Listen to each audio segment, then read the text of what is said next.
What are some specific examples of ways that Jesus did that? Like how did he embody the reoriented masculinity for us?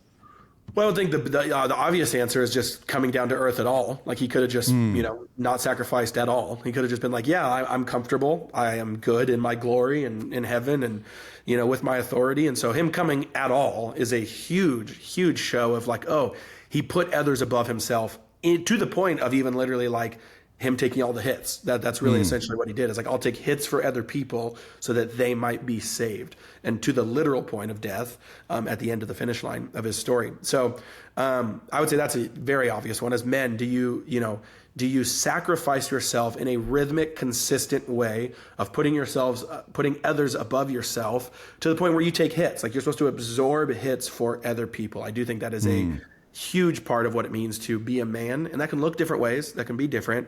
But I think you kind of know when you're doing it for sure. That's interesting because I think like the Andrew Tate sort of vibe would say that's being a simp or that's being, totally. A doormat or whatever. And there's a lot of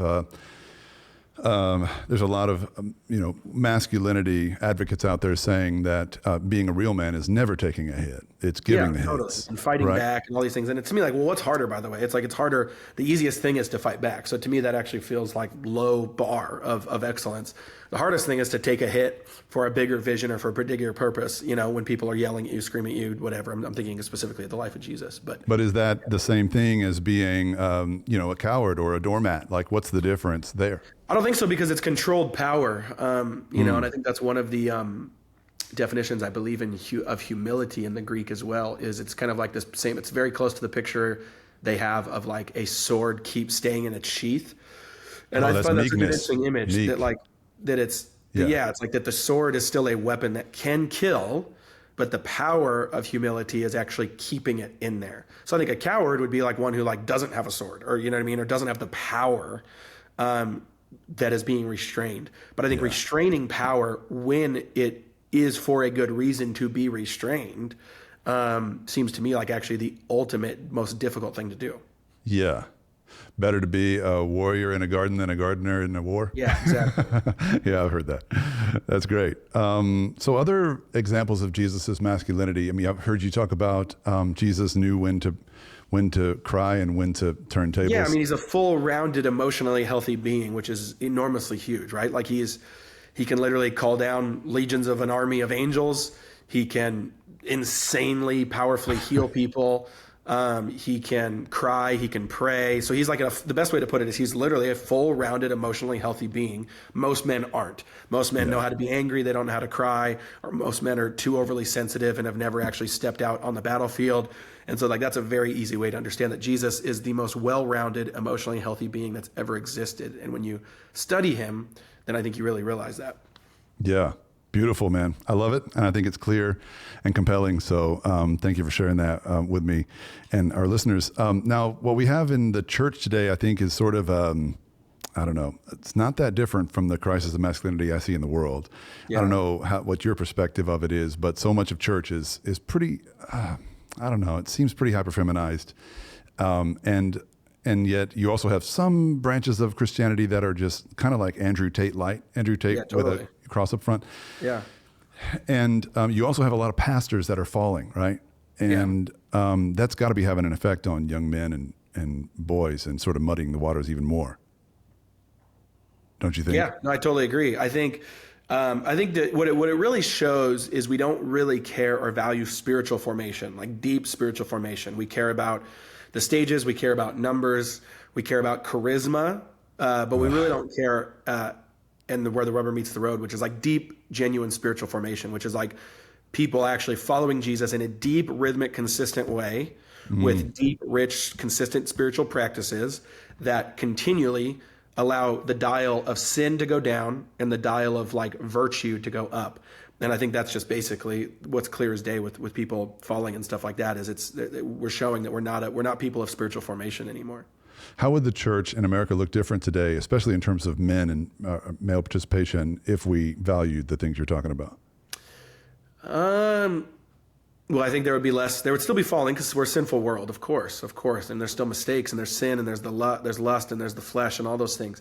But I do think there would be less. I think there would be less of that. I think spiritual formation leads to more groundedness is the best way to put it. So like a really heavy anchoring. I think we wouldn't be co-opted by politics as much anymore. We wouldn't be kind of just like ripped around and by kind of the voices of today. We would be a very like creative, beautiful, prophetic minority that's grounded. Those are some of the things that jump out to me. What kind of vision for masculinity are we giving men with the model of Christianity that we have, in the American West? I think it's tough to say because there's so many different, obviously, pockets of evangelicalism and stuff like that. And there's a lot of really good, beautiful visions. I think what I think does tend to be a big common denominator is what you said is kind of the feminization of church.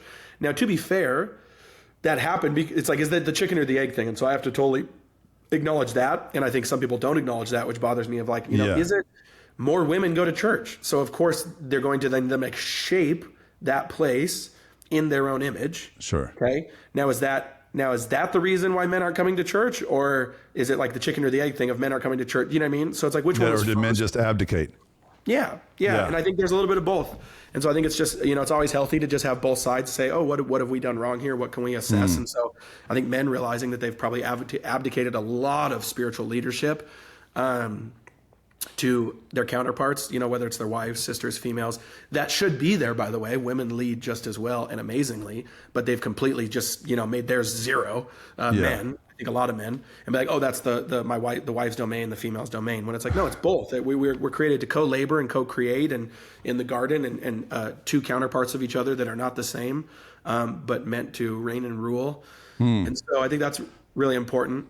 I remember growing up just thinking as a young man that my role as a Christian man is basically to be decent and kind of good, and nice.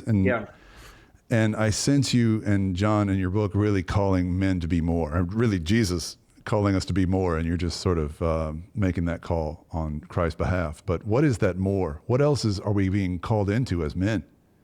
Well, I think the fullness of yourself. I think that's the best way. That's why we call it fighting shadows, is a lot of men, and honestly a lot of women, just a lot of people are shadows of themselves. They're not, that's what shadows of their former selves, shadows of their current selves, whatever you want to call it. Actually, I would even say shadows of their future self. That we are, if we're created by God to follow him, it's kind of like that Moses, his face glowing situation that Paul talks about in 2 Corinthians of like, you're being transformed from one degree of glory to the next. When you're truly following Jesus, I don't think a lot of people would say that's their spiritual journey. They wouldn't say that they're being transformed from one degree of glory to the next, but that's the bar. That's what we're called to, and that's what it's meant to look like.